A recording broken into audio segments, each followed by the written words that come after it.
پھر اسے آسمان کی طرف بلند کیا جاتا ہے اور اس پر اندھیرا ہوتا ہے، آسمان کے دروازے بند ہوتے ہیں، پھر اسے لپٹا جاتا ہے جیسے پرانا کپڑا لپٹا جاتا ہے، پھر اسے اس نمازی کے منہ پر مارا جاتا ہے۔ اللہ ہمیں خشوع و خضوع کے ساتھ نماز پڑھنے کی توفیق عطا فرمائے، آمین۔ السلام علیکم۔ السلام۔ وعلیکم السلام۔ میں اس نماز کے متعلق یہ پوچھنا چاہوں گی بیٹا، یہ جو گھٹنوں کی وجہ سے ہم لوگ چیئر پہ پڑھتے ہیں نماز، تو جی دل میں بہت خیال آتا ہے کہ ہماری نمازیں اس طرح قبول ہیں بھی کہ نہیں، تو اس کے متعلق کچھ پلیز بتائیے گا ضرور۔ جی، نہیں، جن کو ظاہرہ بیماری کی وجہ سے جو ہے نا کھڑے ہو کر نماز نہیں پڑھ سکتے یا سجدہ نہیں کر سکتے زمین پر بیٹھ کر، تو ان کے لیے اللہ سبحانہ و تعالیٰ نے چھوٹ دی ہے۔ ہم انہی آیات میں آگے پڑھیں گے کہ جن کو مشکل ہوتی ہے وہ پھر کھڑے ہو کر بیٹھ کر جیسے بھی آپ چاہیں جیسے بھی ہو سکتا ہے، لیکن پڑھنا نماز آپ مطلب نماز پڑھنا فرض ہے، اس کو آپ ترک نہیں کر سکتے۔ اگر آپ کھڑے ہو کر نہیں پڑھ سکتے تو بیٹھ کر پڑھ لیں، بیٹھ کر نہیں پڑھ سکتے تو لیٹ کر پڑھ لیں، مطلب اس حد تک حکم ہے۔ تو کوئی مسئلہ نہیں ہے، آپ یہ دل میں خیال نہ لائیں کہ آپ کی نماز قبول نہیں ہوتی، ہو جاتی ہے، بغیر لیکن عذر کے کہا گیا نا کہ نہیں۔ بغیر عذر کے نہیں ہوتی ہے۔ ایک بندہ ٹھیک ٹھاک ہے، اس کو گھٹنے کا بھی کوئی مسئلہ نہیں ہے، اس کو کوئی بیماری بھی نہیں ہے، وہ ویسے وہ سارے کام کرتا رہتا ہے، لیکن جب نماز کی باری آتی ہے تو وہ کہتا ہے کہ میرے سے تو کھڑے ہونے کی طاقت نہیں ہے، اور وہ پھر بیٹھ جائے اور بیٹھ کے نماز پڑھے، تو اس کے لیے پھر ہے کہ اس کی نماز قبول نہیں ہوگی۔ لیکن جس کو گھٹنے کا مسئلہ ہے، جس کو واقعی پرابلم ہے، یا کسی کو کمر کا مسئلہ ہوتا ہے، کسی کو گھٹنے کا ہوتا ہے، یا کسی کو ویسے ہی کھڑے ہوتے ہوئے چکر آتے ہیں، تو ایسے لوگ بیٹھ کر نماز پڑھ سکتے ہیں۔ لیکن بیٹھ کر نماز پڑھنے میں صرف ایک غلطی ہم لوگ کرتے ہیں کہ جیسے ہم رکوع کرتے ہیں، رکوع کے لیے ہم لوگ گھٹنے پر ہاتھ رکھتے ہیں اور آگے جھکتے ہیں، ٹھیک ہے، بالکل اسی طرح سجدے کے لیے بھی ہم نے ہاتھ گھٹنے پر ہی رکھنے ہیں، گھٹنے پر ہی ہاتھ رکھ کے ہم سجدے کے لیے تھوڑا سا اور نیچے جھک جائیں گے۔ یہ جو ہمارے ہاں ہوتا ہے نا کہ سامنے کشن رکھ کے تو کشن پہ ہاتھ رکھ کے سجدہ کر رہے ہوتے ہیں، یا ہاتھ ویسے باہر نکال کے سجدہ کر رہے ہوتے ہیں، تو وہ ٹھیک نہیں ہے۔ دونوں چیزوں کے لیے، چاہے وہ رکوع ہو چاہے وہ سجدہ ہو، دونوں کے لیے ہاتھ گھٹنے پر ہی ہوں گے۔ رکوع کے لیے تھوڑا سا آگے جھکیں گے اور سجدے کے لیے بہت زیادہ آگے جھکیں گے، بس اتنا سا فرق ٹھیک ہے، ہے۔ شکریہ، اور بہت یہ بہت تھینک یو۔ نہیں ہے، بہت ساری باتوں کا پتہ چل جاتا ہے تو پھر بڑی خوشی ہوتی ہے کہ شکر ہے ہم لوگ صحیح پڑھ رہے ہیں، اسی طرح ہی پڑھ رہے ہیں، اللہ کا شکر ہے۔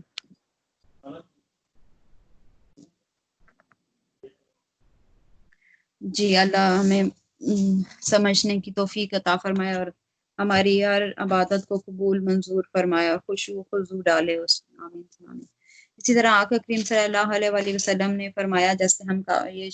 یہ والی حدیث تو شاید ہم بچپن سے ہی سنتے آ رہے ہیں کہ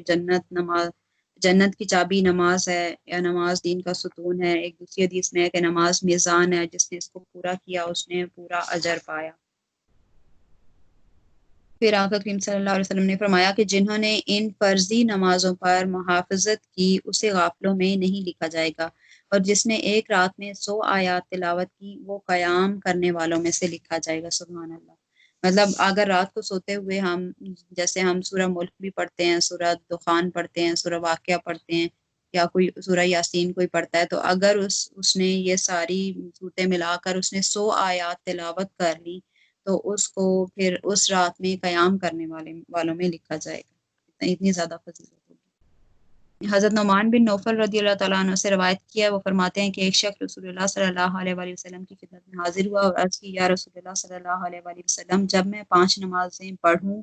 رمضان کے روزے رکھوں، حرام کو حرام اور حلال کو حلال کروں اور اس پر کچھ اضافہ نہ کروں، تو کیا میں جنت میں داخل ہو جاؤں گا؟ فرمایا ہاں۔ پھر اس شخص نے کہا، اللہ کی قسم میں اس پر کچھ زائد نہیں کروں گا۔ دیکھیں، اللہ سبحانہ و تعالیٰ صرف فرماتے کہ اگر کوئی فرض ہی اچھے طریقے سے ادا کرتا رہے اور نوافل کی اس میں طاقت نہیں بھی ہے، تو پھر بھی اللہ سبحانہ و تعالیٰ اس کو جنت میں داخل کریں گے۔ رسول اللہ صلی اللہ علیہ وآلہ وسلم نے فرمایا، جس نے بغیر عذر کے 2 نمازوں کو جمع کیا اس نے کبیرہ گناہوں میں سے ایک گناہ۔ حضرت عائشہ رضی اللہ عنہ سے روایت کیا ہے، وہ فرماتی ہیں کہ رسول اللہ صلی اللہ علیہ وآلہ وسلم نے فرمایا،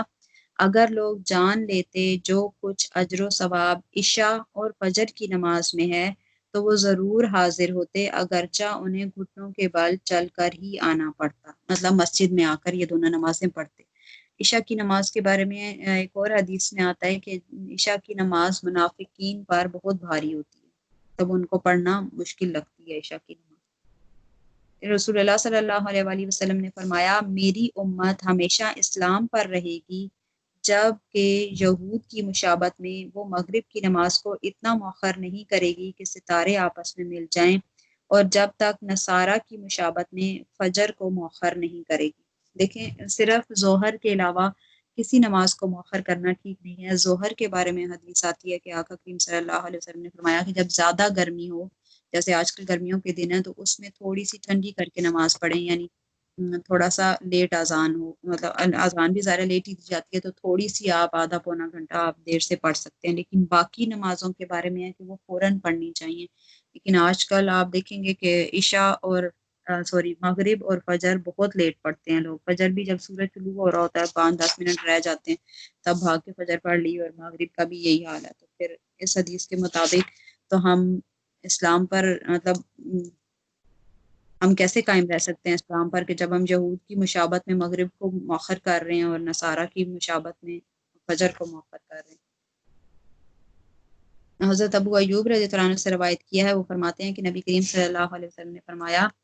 یہ نماز عصر تم سے پہلے لوگوں پر بھی فرض کی گئی تھی، انہوں نے اس کو ضائع کر دیا، بس جس نے اس کی حفاظت کی اسے دوہرا اجر دیا جائے گا، اور اس کے بعد کوئی نماز نہیں ہے حتیٰ کہ ستارے نظر آنے لگیں۔ ٹھیک ہے، آپ کو یاد ہوگا کہ میں نے اور بھی احادیث آپ کو سنائی تھی صحیح بخاری میں سے کہ عصر کی نماز کے بعد جس نے عصر کی نماز پڑھ لی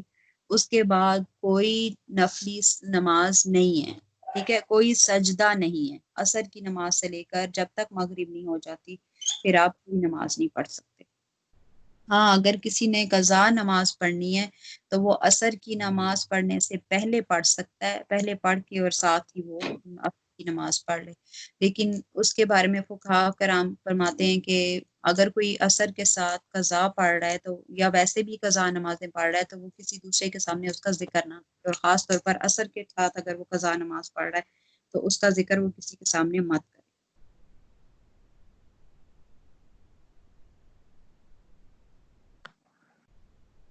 اسی طرح جب بچہ جو ہے وہ مطلب احادیث میں آتا ہے، جیسے آقا کریم صلی اللہ علیہ وسلم نے فرمایا کہ جب بچہ 7 سال کا ہو جائے، چاہے وہ لڑکا ہے لڑکی ہے دونوں، تو اسے نماز کا حکم دو، اور جب 10 سال کا ہو جائے تو اسے نماز نہ پڑھنے پر مارو۔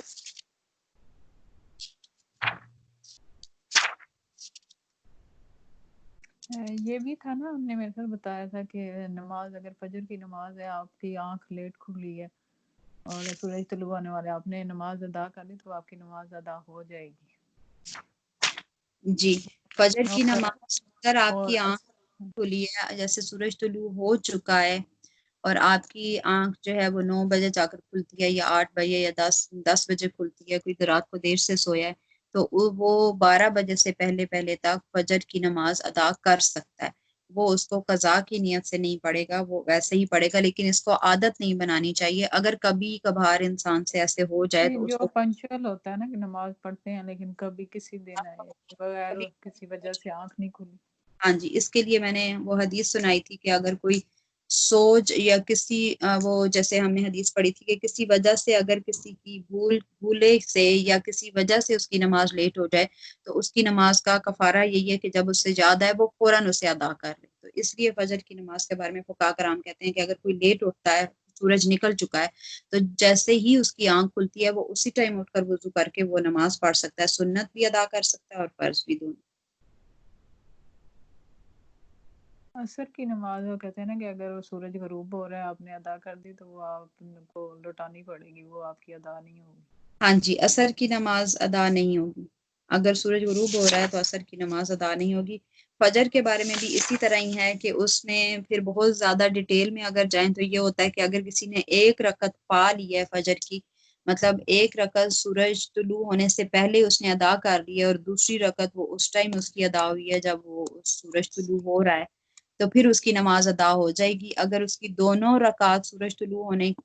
ہوتے ہوئے پڑھی، مطلب اس نے پڑھی ہیں دونوں رکعت، اس کو ایک بھی رکعت سورج طلوع ہونے سے پہلے نہیں ملی یا اس کی نہیں ادا ہوئی تو پھر اس کی بھی نماز اس کو لوٹانی پڑے. اچھا، الصلاۃ الوسطیٰ کے بارے میں اختلاف ہے کہ مختلف صحابہ اس کے بارے میں مختلف کہتے ہیں کہ کوئی اس کو مغرب کی نماز کہتا ہے، کوئی اس کو عصر کی نماز کہتا ہے. زیادہ تر نے اس کو عصر کی نماز کہا، کچھ نے کہا کہ کیونکہ صحابہ پر ظہر کی نماز پڑھنا مشکل ہوتا تھا، سخت شدید گرمی ہوتی تھی، تو اس لیے کچھ نے اس کو ظہر کی نماز سمجھا. لیکن اگر اس کو الفاظ کے حساب سے دیکھا جائے یا زیادہ جو روایات ہیں اس حساب سے دیکھا جائے تو یہ عصر کی نماز کے بعد آتا ہے. کہ کسی نے کہا اس کو کہ یہ فجر کی نماز. اللہ سبحانہ و تعالیٰ بہتر جانتا ہے. ہم پر 5 نمازیں فرض ہیں، ہمیں پانچوں ہی ادا کرنی چاہیے. آگے ہے کہ پھر اگر تمہیں خوف ہو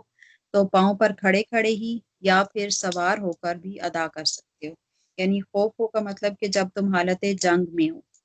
جب حالت جنگ میں ہوگے تو آپ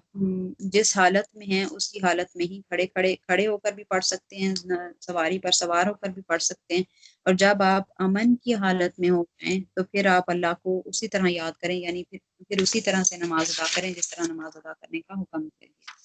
پراپر طریقے سے. پھر اگلی آیت میں ہے کہ جو لوگ تم میں سے وفات پا جائیں اور بیویاں چھوڑ جائیں تو اپنی بیویوں کے لیے 1 سال تک نانا نفقہ کی وصیت کریں، انہیں گھر سے نکالے بغیر. پھر اگر وہ خود نکل جائیں تو تم پر کوئی گناہ نہیں جو وہ اپنے لیے دستور کے مطابق کریں، اور اللہ عالم اور حکمت. یہ وہ آیت ہے، یہ پہلا حکم ہے جو عدت ان لوگوں کی جو بیوہ ہو جاتی ہیں، جن کے ہسبینڈ کی ڈیتھ ہو جائے، ان کی عدت کے بارے میں یہ پہلی آیت. ٹھیک ہے، اس ٹائم انہیں 1 سال کی عدت گزارنے کا حکم ہوا تھا، لیکن بعد میں سورہ البقرہ کی دوسری آیت آ گئی جس میں عدت کو بالکل کلیئر بتا دیا گیا کہ 4 مہینے 10 دن ہے. اب یہ آیت منسوخ ہو چکی ہے، اس آیت کا حکم منسوخ. اور متعلقہ عورتوں کے لیے دستور کے مطابق نانا نفقہ لازم ہے متقی پرہیزگاروں پر. تو جو بھی اللہ پرہیزگاروں میں ان کے جو بھی بندہ اللہ سے ڈرنے والا ہے اس کو چاہیے کہ وہ نانا نفقہ ان کا دے، جو متعلقہ عورتیں ہیں ان کو. جی ہم پیچھے بھی پڑھ چکے ہیں کہ متعلقہ عورت کا نانا نفقہ جو ہے وہ ان پر ہی ہوگا. جتنی بھی طلاقیں ہیں، جو بھی بندہ کوئی طلاق دے گا اپنی بیوی کو، اس کا نانا نفقہ عدت کے دوران شوہر پر ہوگا. اسی طرح تمہارے لیے اللہ اپنے حکام واضح کرتا ہے تاکہ تم سمجھو. ابھی ہم پڑھ رہے ہیں، ہم دیکھ رہے ہیں کہ ہم کتنا اللہ سبحانہ و تعالیٰ نے ایک چھوٹی چھوٹی بات کو کھول کے بیان کیا ہوا ہے، بالکل کلیئر کر کے بتائی ہوئی ہے کہ یہ حکم ہے، یہ حکم ہے، ایسے کرنا ہے، ایسے نہیں کرنا. سارے احکام بالکل کھول کر بتا دیے. کیا تم نے ان لوگوں کو نہیں دیکھا جو اپنے گھروں سے نکلے موت کے ڈر سے، اور وہ ہزاروں تھے، سو اللہ نے انہیں کہا تم مر جاؤ پھر انہیں زندہ کیا، بے شک اللہ فضل والا ہے اور لوگوں پر لیکن اکثر لوگ شکر ادا نہیں کرتے. اس کے بارے میں حضرت ابن عباس رضی اللہ تعالیٰ عنہ سے روایت کیا، وہ فرماتے ہیں کہ ایک جگہ پر طاعون کی بیماری پھیل گئی تھی، تو لوگ جو ہیں وہ اپنے گھروں سے طاعون کے ڈر کی وجہ سے نکلے تھے. وہ 4000 تھے. کہ ان کے بارے میں مختلف الفاظ آتے ہیں، کہیں پہ 4000 کے الفاظ آئیں گے، کہیں پہ کچھ اور ڈفرینٹ الفاظ آئیں گے، مطلب ہزاروں کی تعداد میں تھے. لیکن جو حضرت ابن عباس سے مروی ہیں وہ 4000 تھے. اور انہوں نے کہا تھا کہ ہم ایسی جگہ جائیں گے جہاں موت نہیں آئے گی. یہاں تک کہ وہ سب ایسی جگہ پر پہنچے تھے تو اللہ سبحانہ و تعالیٰ نے فرمایا کہ تم لوگ مر جاؤ. پھر ایک نبی ان کے پاس سے گزرے تو انہوں نے اللہ سبحانہ و تعالیٰ سے دعا کی کہ یا اللہ انہیں زندہ کر دے تاکہ وہ تیری عبادت کریں، تو پس اللہ سبحانہ و تعالیٰ نے انہیں زندہ کر دیا. طاعون کے بارے میں آقا کریم صلی اللہ علیہ وآلہ وسلم سے لوگوں نے پوچھا تو آقا کریم صلی اللہ علیہ وسلم نے فرمایا کہ یہ اللہ کا عذاب ہے. جیسے امام بخاری نسائی نے حضرت عائشہ رضی اللہ عنہا سے روایت کیا ہے، وہ فرماتے ہیں کہ میں نے رسول اللہ صلی اللہ علیہ وآلہ وسلم سے طاعون کے متعلق پوچھا تو آپ صلی اللہ علیہ وسلم نے مجھے بتایا کہ یہ عذاب ہے جو اللہ تعالیٰ جس پر چاہتا ہے بھیجتا ہے. اور اللہ تعالیٰ نے طاعون کو مومنین کے لیے رحمت بنایا ہے. اور جو شخص کسی ایسے شہر میں ٹھہرا رہتا ہے جس میں طاعون پھیل چکا ہوتا ہے یہ جان کر کہ وہی ہوگا جو اللہ تعالیٰ نے اس کی تقدیر میں لکھا ہے، تو اللہ تعالیٰ اسے شہید کی مثل اجر عطا فرماتا ہے۔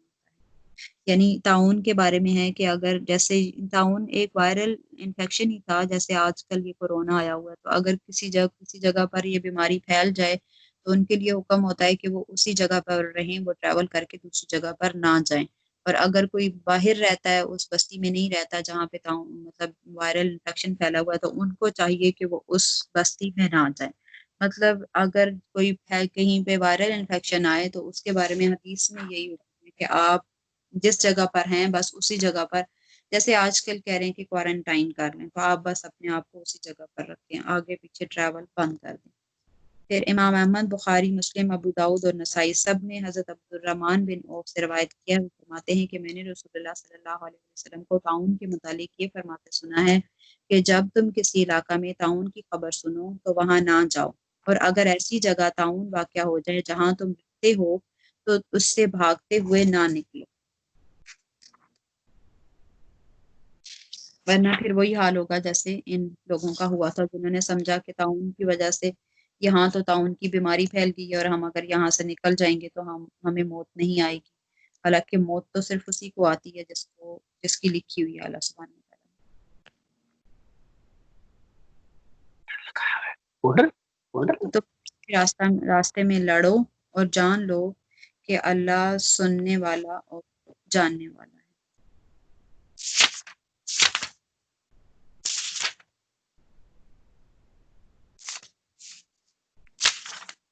یہ بیچ میں جہاد کا کم آ گیا کہ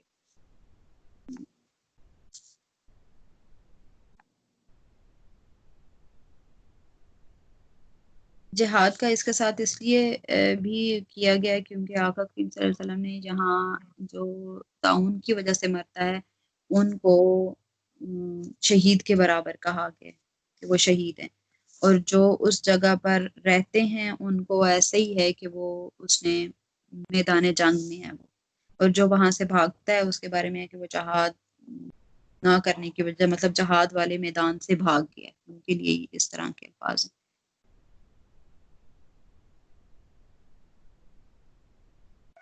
کون ہے جو اللہ کو قرض دے اچھا قرض، پھر وہ اسے کئی گنا بڑھا دے، اللہ تنگی بھی دیتا ہے اور فراخی بھی دیتا ہے، اور اسی کی طرف تم لوٹائے جاؤ گے۔ قرض حسنہ سے مراد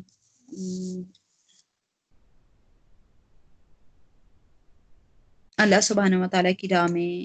کھلے دل کے ساتھ، ایک تو ہم پر زکوٰۃ ظاہرہ فرض ہے، ٹھیک ہے، اس کی بات نہیں ہو رہی، یہ ویسے اللہ سبحانہ و تعالیٰ کی راہ میں جیسے اس ٹائم پہ جہاد میں مسلمانوں کی مدد وغیرہ کی جاتی تھی، اسی طرح اللہ سبحانہ و تعالیٰ کی راہ میں مال خرچ کرنے کی ترغیب کے لیے یہ اللہ سبحانہ و تعالیٰ نے فرمایا کہ جو میری راہ میں ایک چیز بھی دے گا، ایک پینی بھی دے گا، تو اللہ سبحانہ و تعالیٰ اس کو کئی گنا بڑھا دے گا۔ وہ کتنا اللہ سبحانہ و تعالیٰ نے کہیں بھی الفاظ استعمال نہیں کیے کہ میں کہیں کسی بھی آیت میں، جیسے ہم نے پیچھے بھی پڑھا تھا کہ وہ مس ایگزامپل دی گئی تھی کہ ایک بالی سے ایک دانہ ہوگے گا، پھر اس دانے سے 100 دانے، پھر 100 سے 700، تو اللہ والیاں ہوں گی، پھر اس میں مطلب جتنے اللہ سبحانہ و تعالیٰ چاہیں وہ مرضی اتنا بڑا جو ہے وہ اللہ سبحانہ و تعالیٰ اس کا اجر عطا فرما سکتے ہیں۔ تو اس جگہ پر بھی کئی گنا الفاظ استعمال ہوئے، یہ الفاظ استعمال نہیں ہوئے کہ اتنے گنا یا 10 گنا یا 20 گنا یا 30 گنا۔ حضرت زید بن اسلم رضی اللہ عنہ سے روایت کیا، وہ فرماتے ہیں کہ جب یہ آیت نازل ہوئی تو حضرت ابو الضحیٰ نبی کریم صلی اللہ علیہ وسلم کے پاس آئے اور عرض کی، یا رسول اللہ، ہمارا رب ہم سے قرض طلب کرتا ہے اس مال سے جو اس نے ہمیں عطا فرمایا ہے، میرے 2 باغ ہیں، ایک عالیہ میں ہے اور ایک سافلہ میں ہے، میں ان میں سے جو بہتر ہے صدقہ کرتا ہوں۔ نبی کریم صلی اللہ علیہ وسلم نے فرمایا، حضرت ابو دحدہ کے لیے جنت میں کھجور کے ایسے درخت ہوں گے جن کا پھل آسانی سے توڑا جا سکتا ہے۔ سبحان اللہ۔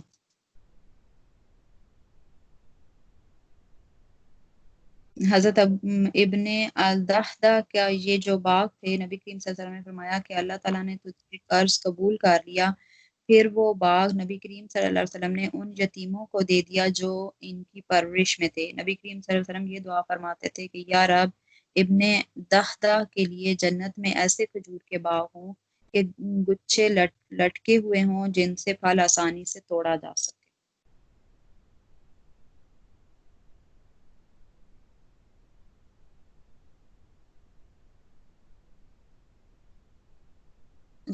حضرت یحییٰ بن کثیر رحمۃ اللہ علیہ سے روایت کیا، وہ فرماتے ہیں کہ جب یہ آیت نازل ہوئی اور کثیر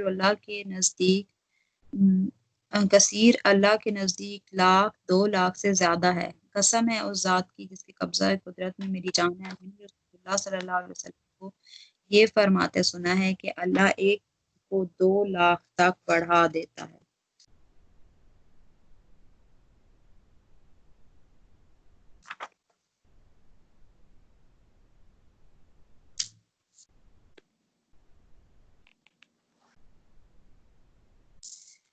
ایک اور کے مطابق کہ فَيُضَاعِفَ لَهُ أَضْعَافًا كَثِيرَةً سے متعلق پوچھا گیا تو کثیر اللہ تعالیٰ کے نزدیک بے حساب ہے کہ اس کا کوئی اندازہ نہیں لگایا جا سکتا کہ کتنا ہوگا۔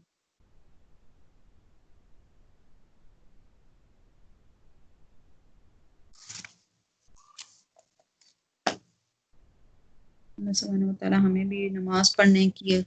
اور صدقہ خیرات کرنے کی توفیق عطا فرمائے، آمین یا رب العالمین۔ السلام علیکم۔